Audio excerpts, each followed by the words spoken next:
Yes, sir. My name's Bill. I head an organization called Cautious Patient Foundation, so patient advocacy is a big deal. 3 or 4 weeks ago on Ixom, there was a tweet from during that 6 p.m. slot on Sunday evening that Dana reports and does. It seemed to be a doctor, said that he had a colleague who, when a patient would bring in an article about their own situation, he would tell them, you know, to me it sounded very condescending, but the person tweeting this was positive in saying he'd tell them to go walk on the beach. In a sense saying, you know, I'll take care of this, you just don't worry about this. So I was earlier asking, because it seems so important for patients to hear from their doctors to be engaged in their health care rather than to just leave it all up to me. I mean, I know that there's a savior component to that makes it, you know, even for those of us in the nonprofit world, we like to save, we like to do things that help other people.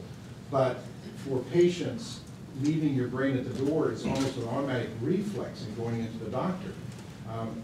Just having doctors encourage their patients to engage seems to me to be a powerful incentive, at least for patients that would get a clue to actually do that. I was wondering what the panel felt about that. And Bill's got a really, is that a LiveScribe pen? Yes. It's one of the coolest things, it's a neat gadget.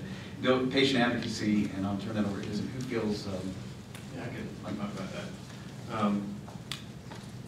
Really have to, I've really learned to meet patients where they're at. I have, and everybody does, have patients all over the spectrum. I have people who are very engaged and they bring me stuff all the time. And they said, well, what do you think about this?